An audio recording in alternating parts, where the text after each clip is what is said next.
আসসালামু আলাইকুম প্রিয় শিক্ষার্থী, আশা করি সবাই ভালো আছো। অনার্স থার্ড ইয়ার স্টুডেন্টদেরকে স্বাগতম জানাচ্ছি। তো আমাদের চ্যাপ্টার 2 অর্থাৎ গ্রুপের উপর আজকে আমাদের দ্বিতীয় লেকচার শুরু করব আমরা। তোমরা সবাই একটু মনোযোগ দিয়ে ক্লাসটা একটু দেখে নাও। আমরা লেকচার 1 এ প্রয়োজনীয় সংজ্ঞা এবং 5টি থিওরাম করেছি। আজকে আমরা লেকচার 2 শুরু করব। আজকে আমরা কিছু গুরুত্বপূর্ণ উদাহরণ করব। আমাদের প্রথম প্রশ্নটা হলো show that the set I or z of all integers is a group with respect to addition। অর্থাৎ যোগের ক্ষেত্রে বা যোগের সাপেক্ষে পূর্ণ সংখ্যার সেট z অথবা i একটিকে গ্রুপ গঠন করে। is the set I or z a group with respect to multiplication। প্রশ্ন করা হচ্ছে z অথবা i গুণের ক্ষেত্রে গ্রুপ হয় কিনা। জাস্টিফাই, তুমি মন্তব্য করবা। তাহলে শুরুতে আমরা শুরু করব। আমরা জানি পূর্ণ সংখ্যার সেট z অথবা i equal to dot dot দেয়া -3 -2 ডট -1 0 1 2 আবার ডট। অর্থাৎ যত বড় পূর্ণ সংখ্যা 11 ∞ থেকে যত বড় পূর্ণ নেগেটিভ থেকে পূর্ণ সংখ্যা থেকে ধনাত্মক পূর্ণ সংখ্যা আসবে, যত বড় চিন্তা করতে পারো। এবার আমরা গ্রুপ হওয়ার জন্য গ্রুপের কন্ডিশন গুলো দেখবো। উই অবজার্ভ দ্যাট, আমরা এখানে অবজার্ভ করে দেখবো যে G1 A belongs to Z, B belongs to Z হলে A plus B belongs to Z। অর্থাৎ যে কোনো দুটি পূর্ণ সংখ্যার যোগফল আরেকটা কি পূর্ণ সংখ্যা হয়। যেমন আমি যদি 2 আর 3 যোগ করি তাহলে 2 আর 3 5 হয়, যেটা আবার আমার এই সেটের মধ্যে আছে। অতএব যেটা আছে আমরা বলতে পারবো closure property satisfied. G2 A belongs to Z, B belongs to Z, C belongs to Z হলে আমরা পেয়ে যাব A plus B plus C ব্র্যাকেটের ভিতরে A plus B plus C equal to A plus B plus C। অর্থাৎ যে কোনো তিনটে যদি আমরা পূর্ণ সংখ্যা নিয়ে কাজ করি দেখবা যে এই সমীকরণটা আমরা অর্থাৎ যে কোনো দুটো প্রথমে যোগ করব। যেমন আমি মনে করো 1 2 3 বললাম, তাহলে 1 plus 2 হয়ে যাবে 3 যোগ 3 তাহলে 6 হয়। আবার রাইট সাইডে 1 আর ব্র্যাকেটের ভিতর প্রথমে 2 plus 3 BC, তাহলে 2 plus 3 তাহলে 5 5 আর 1 6, এটাও স্যাটিসফাইড হয়। অর্থাৎ সমীকরণটা স্যাটিসফাইড হবে। দ্যাট ইজ আমরা বলতে পারবো অ্যাসোসিয়েটিভ প্রপার্টি স্যাটিসফাইড করে। তৃতীয় এলিমেন্ট, তৃতীয় কন্ডিশন অর্থাৎ তৃতীয় property A belongs to Z, there 0 belongs to Z such that A plus 0 equal to 0। আমরা তৃতীয় আমাদের শর্তটা ছিল আইডেন্টিটি এলিমেন্ট। তো আমরা আইডেন্টিটি এলিমেন্ট ছিল এরকম, আমাদের যে কোনো গ্রুপের যে কোনো এলিমেন্টের সাথে তার আইডেন্টিটি যদি অপারেট করে তাহলে আমরা ওই এলিমেন্টটা আবার পাবো। তো আমরা জানি যোগের ক্ষেত্রে আইডেন্টিটি এলিমেন্ট হলো 0 আর গুণের ক্ষেত্রে আইডেন্টিটি এলিমেন্ট 1। তো আমরা দেখলাম যে 0 আমাদের এই সেটের একটা এলিমেন্ট। অতএব আমরা বলতে পারি যে কোনো বাস্তব সংখ্যার সাথে আমরা 0 আর যে কোনো পূর্ণ সংখ্যার সাথে আমরা 0 যোগ করলে আবার ওই পূর্ণ সংখ্যাটাই পাবো। That is identity element exist here, অর্থাৎ যেটার মধ্যে আইডেন্টিটি এলিমেন্ট আছে। এরপরে inverse property. Inverse A belongs to Z, there exists minus A belongs to Z such that A plus minus A equal to 0। অর্থাৎ আমাদের ইনভার্স প্রপার্টি ছিল যে কোনো গ্রুপের যে কোনো এলিমেন্টের সাথে তার যদি ইনভার্সটা আমরা অপারেট করি তাহলে আমরা আইডেন্টিটি পাবো। তো আমরা জানি যোগের ক্ষেত্রে যে কোনো এলিমেন্টের ইনভার্স হলো তার বিপরীত চিহ্ন বিশিষ্ট সংখ্যা, অর্থাৎ 2 এর ইনভার্স -2 বা -2 এর ইনভার্স 2। আর গুণের ক্ষেত্রে তার ইনভার্স হলো A ইনভার্স, অর্থাৎ 2 এর ইনভার্স হবে 1/2, 3 এর ইনভার্স 1/3। তো আমরা এখানে যেহেতু যোগের ক্ষেত্রে কাজ করতেছি তাহলে এই যদি পূর্ণ সংখ্যা হয় তার ইনভার্স মানে বিপরীত হলো -a, আর আমরা এর সাথে -a যোগ করলে 0 পাবো। অর্থাৎ যে কোনো একটা পূর্ণ সংখ্যা যেমন মনে করো 3 নিলাম, 3 এর ইনভার্স হলো -3, তাহলে এই দুটো যোগফল কি হয় 0 হয়। 0 আবার ওই সেটে আসে, অতএব আমরা ইনভার্স প্রপার্টি স্যাটিসফাইড করতে পারলাম। That is Z is a group under কি এডিশন। তাহলে যোগের ক্ষেত্রে Z কে একটি কি গ্রুপ হয়ে গেল। দ্বিতীয় অংশে যাব, সেকেন্ড পার্ট G1 টা দেখব। তাহলে গুণের ক্ষেত্রে যে কোনো দুটি পূর্ণ সংখ্যা হলে তাদের গুণফল আরেকটি পূর্ণ সংখ্যা হয়। যেমন 2 আর 3 দুটি পূর্ণ সংখ্যা, তাদের গুণফল 3 আর 2 আর 3 এর গুণফল 6 আরেকটা পূর্ণ সংখ্যা হয়। That is closure property satisfied. আর তিনটি যদি পূর্ণ সংখ্যা ABC হয় তাদের এই গুণফলটাও সব সময় স্যাটিসফাইড করে। সুতরাং তোমরা মনে রাখবে যে কোনো সেটের ক্ষেত্রে সেটা পূর্ণ সংখ্যা, বাস্তব সংখ্যা না এরপরে স্বাভাবিক সংখ্যা, যে কোনো সেট নিয়ে তোমরা কাজ করো সবসময় সাধারণত ক্লোজার প্রপার্টি এবং অ্যাসোসিয়েট প্রপার্টি এই দুটো স্যাটিসফাইড করবে। অথবা আমরা কিছু বুঝি না বুঝি সবসময় এই দুটাকে লিখে ফেলতে পারবো। আমাদের চিন্তা করতে হবে শুধু আইডেন্টিটি এবং ইনভার্স এই দুটা নিয়েই যত ঝামেলা হবে। যাক আমরা তৃতীয় কন্ডিশনটা দেখবো, অর্থাৎ third property G3 A belongs to Z, there exists 1 belongs to Z। এই 1টা যখন গুণের ক্ষেত্রে আমরা বলছি আইডেন্টিটি হলো 1, তাহলে আমরা দেখব 1 ওই সেটের ভিতরে আছে কিনা। আমরা দেখি যে Z এর মধ্যে 1 আছে, তাহলে আমরা এর সাথে কি করব 1 গুণ করব, গুণ করলে আমরা কি পাবো A পাবো। that is identity element exist here। 4 নম্বরে since দেখো 4 নম্বরে লিখলাম since 0 is at least one integer which does not have its multiplicative inverse Z in Z। অর্থাৎ যে 0 কমপক্ষে একটা পূর্ণ সংখ্যা, আমরা পূর্ণ সংখ্যা সেটে দেখেছি -3 -2 -1 0 1 2, তাহলে 0 ওখানে একটা ইনভার্স। তো আমরা জানি, আমরা বলছি মাল্টিপ্লিকেশনের ক্ষেত্রে ইনভার্স হলো তার এর ইনভার্স হলো a ইনভার্স, b এর ইনভার্স হলো b ইনভার্স, অর্থাৎ তার পাওয়ার 1 বাই করে দেব, দ্যাট ইজ এটাকে 1 বাই আকারে লিখব, দ্যাট ইজ এটাকে 1 বাই, তাহলে এর ইনভার্স 1 বাই a, তাহলে 1 বাই a, তাহলে আমাদের 0 ইনভার্স কত 1 বাই 0। তো আমরা জানি 1 বাই 0 কি অসংজ্ঞায়িত, যেটার মান আমাদের ওই পূর্ণ সংখ্যা সেটের মধ্যে নেই, তাহলে আমরা বলতে পারি সুতরাং inverse property does not satisfied. সুতরাং so Z multiplication is not a group। আমরা লেকচার 1 এ দেখে এসেছি আমাদেরকে এটা এরকম যদি প্রশ্ন করে so that Z multiplication is a monoid। তো monoid এর ক্ষেত্রে আমরা সংজ্ঞা পড়ে এসেছি যে সেট কি আইডেন্টিটি এলিমেন্ট সেট আর আইডেন্টিটি প্রপার্টি স্যাটিসফাইড করে সেটাকে আমরা মনোয়েড বলি। তাহলে যেটা আইডেন্টিটি পর্যন্ত স্যাটিসফাইড করে এটা মনোয়েড হবে, কিন্তু এটা কি হবে না গ্রুপ হবে না। আমরা সেকেন্ড পার্টটা একটা অল্টারনেটিভ প্রুফ শিখতে পারি। তোমার যদি সেটটা পুরো মাথায় থাকে তাহলে তুমি এইভাবে এতগুলো না লিখে সরাসরি ইনভার্সের কথা বলতে পারো। The set I or Z is not a group with respect to multiplication since 0 is at least one integer which does not have its multiplicative inverse in I or Z। অর্থাৎ I or Z এর মধ্যে 0 এর কোনো inverse বিদ্যমান নেই। অবশ্য আমরা 0 দিয়ে কথা বলি, কিন্তু যেমন আমরা 2 নিয়ে কথা বলতে পারবো, 2 এর ইনভার্স 1/2, 1/2 Z এ নাই, 3 এর ইনভার্স 1/3, ওইটাও কি Z এ নেই, কারণ আমাদের Z মানে বলছে পূর্ণ সংখ্যা, তাহলে এখানে ভগ্নাংশ সংখ্যা নেই। তো আমরা 0 দিয়ে সাধারণত এই কথাগুলো সবসময় বলে থাকি, কিন্তু সাধারণত পূর্ণ সংখ্যার ক্ষেত্রে অন্য কথাগুলো আমরা বলতে পারি। যাক 0 এর ইনভার্স 1/0, তাহলে 1/0 মানে আমরা বলে অসংজ্ঞায়িত, যেটা আমাদের পূর্ণ সংখ্যা Z এর মধ্যে নেই, অতএব আমরা বলবো যে আমাদের কি ইনভার্স প্রপার্টি স্যাটিসফাইড করে না, আর সেই কারণে সেটা কি হবে না গ্রুপ হবে না, Z মাল্টিপ্লিকেশন গ্রুপ হবে না। Question 2 is the set R of all real number is a group with respect to multiplication। বলছে বাস্তব সংখ্যার সেট R গুণের ক্ষেত্রে একটা গ্রুপ গঠন করে। What about ADT অর্থাৎ এডিশন যোগের ক্ষেত্রে এটা কি গ্রুপ হয় কিনা জাস্টিফাই করবা। সলিউশন উই অবজার্ভ দ্যাট আগের মতো। তাহলে আমরা বাস্তব সংখ্যার সেট আমরা জানি একেবারে মাইনাস ইনফিনিটি থেকে ধনাত্মক ঋণাত্মক সকল পূর্ণ সংখ্যা নিয়েই বাস্তব সংখ্যা হয়। এই মাইনাস ইনফিনিটি নিয়ে সকল ধনাত্মক ঋণাত্মক পূর্ণ সংখ্যা দশমিক সংখ্যা সবগুলো থেকে আবার ইনফিনিটি পর্যন্ত, সোজা কথা আমরা বাস্তব সংখ্যা সেট বলি মাইনাস ইনফিনিটি থেকে ইনফিনিটি পর্যন্ত সেট। তাহলে আমরা এটা নিয়ে দেখব এবি যে কোনো দুটি বাস্তব সংখ্যা হলে তাদের গুণফল আর একটা বাস্তব সংখ্যা হবে, অতএব ক্লোজার প্রপার্টি স্যাটিসফাইড করবে। এবিসি তিনটা বাস্তব সংখ্যা হলে তাদের গুণফল যেভাবে আমরা গুণ করি না ব্র্যাকেটের ভিতরে রাখি বা বাইরে রাখি, তাদের গুণফলও দুটাকে সমান হয়ে যাবে, অতএব বলবো associative property satisfied.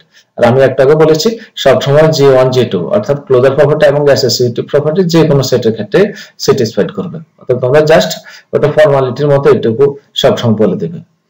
3 number G3 identity. তাহলে আমরা জানি গুণের ক্ষেত্রে আইডেন্টিটি কত 1, তাহলে আমরা দেখব বাস্তব সংখ্যা সেটের মধ্যে 1 আছে কিনা। হ্যাঁ আমরা জানি বাস্তব সংখ্যা সেটে কি ধনাত্মক ঋণাত্মক দশমিক পূর্ণ সংখ্যা সকল সংখ্যায় থাকে, অতএব 1ও কি আছে আর এর মধ্যে আছে, তাহলে আমরা পাবো a into 1 সমান 1 into a সমান কত a, that is identity element exist।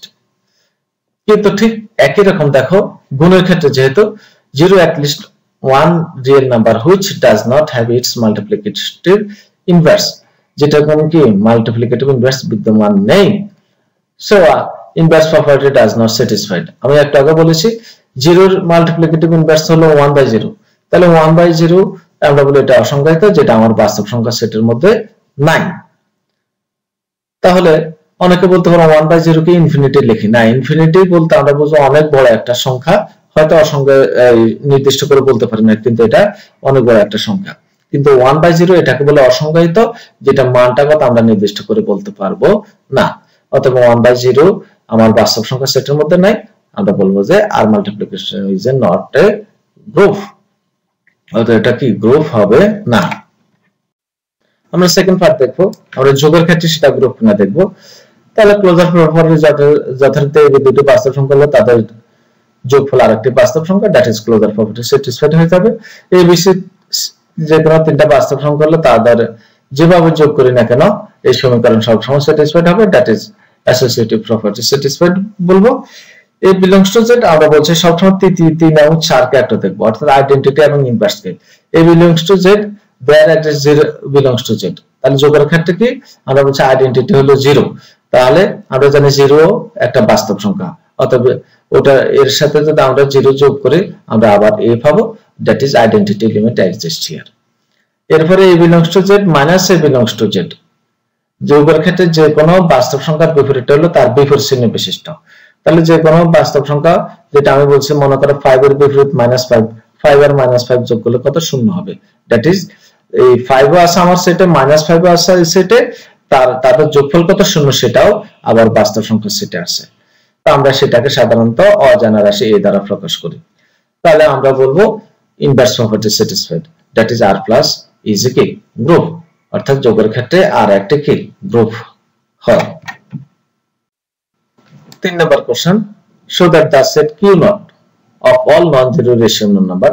আমরা q দ্বারা সব সময় আমরা রেশনাল নাম্বার অর্থাৎ মৌলিক সংখ্যা প্রকাশ করে থাকি, আর q নট দ্বারা এখানে বোঝানো হচ্ছে নন জিরো অর্থাৎ নন নেগেটিভ বা নন জিরো নন নেগেটিভ। আমরা নন জিরো রেশনাল জিরো ছাড়া, নন নেগেটিভ না সরি নন জিরো, জিরো ব্যতীত সকল রেশনাল নাম্বারকে আমরা বোঝাচ্ছি q নট দ্বারা।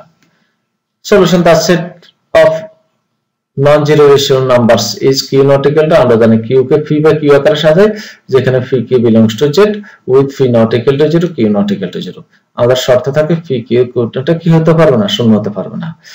আর এখানে আমাদের যখন আমরা মৌলিক সংখ্যা প্রকাশ করব, যেখানে বলতে আমরা phi q belongs to z এবং q not equal to 0, যেহেতু আমাদের এখানে নন জিরো বলছে এই কারণে আমাদের এখানে phi not equal to 0 হবে, কারণ লব 0 হয়ে গেলে 0 হয়ে যায়, কিন্তু আমরা এখানে যেহেতু নন জিরো রেশনাল নাম্বার নিয়ে কাজ করব, অতএব phi not equal to 0 হবে এটাতে। তাহলে আমরা phi by q আকারে সবসময় মৌলিক সংখ্যাকে প্রকাশ করি, তাহলে আমরা তিনটা মৌলিক সংখ্যা ধরে নিব, a by b, c by d, e by f belongs to q not। এই তিনটি কি q not এর তিনটি এলিমেন্ট, হয় a b c d e f সবগুলো কি হচ্ছে সংজ্ঞার মতেই belongs to z এবং সবগুলো not equal to কত 0। g1 দেখব, আমরা যে কোনো দুটা মৌলিক সংখ্যার গুণফল আরেকটি কি পাবো, মৌলিক সংখ্যা পাবো belongs to q not। যেমন 2/3 একটা মৌলিক সংখ্যা, 5/6 আরেকটা মৌলিক সংখ্যা, দুটো গুণ করলে আমরা নতুন আরেকটা মৌলিক সংখ্যা পাবো। তাহলে আমরা বলবো যেখানে কন্ডিশনগুলো লিখে দেব সংখ্যার মতো করে, যেখানে a b c d সবগুলা not equal to 0 এবং ac যেহেতু লব আমি দুটাই non zero, ac not equal to 0 তাদের গুণফল আবার not equal to 0 হবে, আবার b d দুটাই not equal to 0 তাদের গুণফল আরেকটা কি হবে not equal to 0 হয়ে যাবে, দ্যাট ইজ আমরা বলতে পারবো এত belongs to q not, that is closure property satisfied.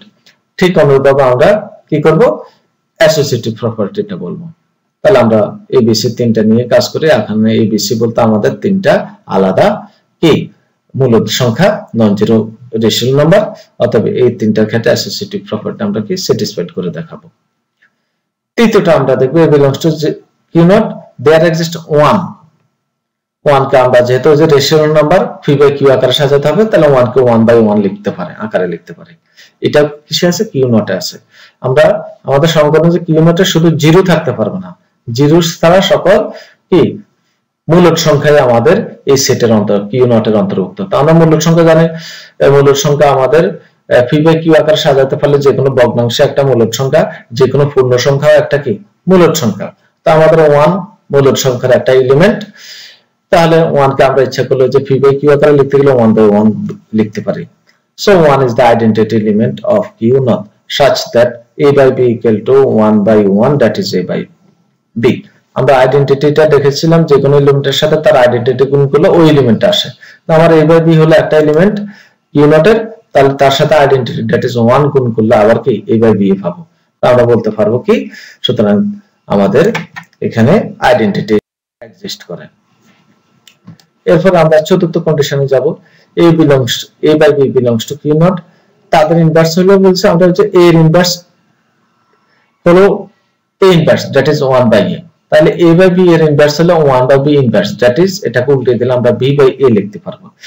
তাহলে B by A belongs to Q naught such that আমরা লিখতে পারবো দুটার গুণফল কত, আইডেন্টিটি that is 1 আসে। অর্থাৎ আমরা যে কোনো এলিমেন্টের সাথে তার যদি ইনভার্সের গুণফল আইডেন্টিটি পাই, আমরা বলি যে আইডেন্টিটি এলিমেন্ট কি স্যাটিসফাইড। এবং তাহলে A by B, B by A দুটোই কি আমার কি মূলদ সংখ্যা, যেহেতু এই দুটো নট ইকুয়াল টু 0, তো A by B not equal to 0 হলে B by A not equal to 0, that is B by A আমার নতুন আরেকটা মূলদ সংখ্যা, এবং তাদের গুণ করলে আমরা 1 পাই, এবং 1 ও আমার ওই কিউ নট এর ভিতরে আছে। তাহলে আমরা বলতে পারবো inverse property satisfied. So Q not multiplication is a group. Question 5 টা দেখবো, show that the set G of the 4/4 roots of unity forms an abelian group under the operation multiplication। অর্থাৎ এককের 4টি কি মূল কি মাল্টিপ্লিকেশন অর্থাৎ গুণের ক্ষেত্রে abelian গ্রুপ গঠন করে, অথবা show that G equal to 1 minus 1 I minus I is an abelian group। অর্থাৎ এই 4টি এলিমেন্ট কে একটা কি abelian গ্রুপ গঠন করে। ওই কনস্ট্রাক্টে কম্পোজিশন টেবিল এরকম, এখানে 1 minus 1 I minus I, আর একটা সেট আছে 1 ওমেগা ওমেগা স্কয়ার, অর্থাৎ এককের ঘনমূল এবং ফোর্থ মূল, অর্থাৎ এই দুটো নিয়ে প্রশ্ন। তো আমি এককের ফোর্থ মূলটা দেখাচ্ছি, ঘনমূলটা তোমরা অনুরূপভাবে নিজেরা কাজ করবে। তাহলে এরকম যদি সেট নিয়ে কাজ করতে হয়, আমরা সবসময় একটা কম্পোজিশন টেবিল গঠন করব, ওই কনস্ট্রাক্টে কম্পোজিশন টেবিল। তোমরা কম্পোজিশন টেবিলটা দেখো কিভাবে গঠন করবা, উপরে 1 minus 1 I minus I, আর কর্নারে লিখবা তোমরা এখানে অপারেশনটা মাল্টিপ্লিকেশন প্লাস হলে প্লাস লিখবা, অর্থাৎ গুণ হলে যোগ হলে যোগ লিখবা, বাম পাশে 1 minus 1 I minus I লিখবো। এবার আমরা কি কাজ করব, যে মনে করো 1 দ্বারা এখানে 4টাকে গুণ করব, তাহলে 1 দ্বারা 1 এর গুণফল 1 minus 1 এর গুণফল 1 minus 1 I এর গুণফল I minus I এর গুণফল I, মাইনাস 1 দ্বারা যখন গুণ করব আবার সবগুলোকে, তাহলে মাইনাস 1 দ্বারা গুণ করলে minus 1 is a plus 1 plus minus minus I, আর minus 1 is a plus I দ্বারা যখন গুণ করব 1 আর I গুণ করলে I হবে, 1 আর মাইনাস আর I আর মাইনাস 1 গুণ করলে মাইনাস I হবে, I আর I গুণ করলে I স্কয়ার হবে যেটার মান মাইনাস 1, এরপরে I আর মাইনাস I গুণ করলে মাইনাস I স্কয়ার হবে, তো মাইনাস I স্কয়ার মাইনাস 1 এর প্লাস 1 হয়ে যাবে। অনুরূপভাবে মাইনাস 1 দ্বারা গুণ করব, তাহলে মাইনাস 1 আর 1 এর গুণফল হলো মাইনাস I, আর মাইনাস I আর 1 এর গুণফল হলো মাইনাস I, মাইনাস 1 আর I এবং মাইনাস 1 এর গুণফল minus 1 is a plus I, minus I এবং I এর গুণফল হলো মাইনাস I স্কয়ার, তো I স্কয়ারের মানও মাইনাস 1, এই কারণে মাইনাস 1 is a plus 1 হয়ে যাবে, মাইনাস I এবং মাইনাস I গুণ করলে minus 1 is a plus I square, আর I স্কয়ারের মান মাইনাস 1।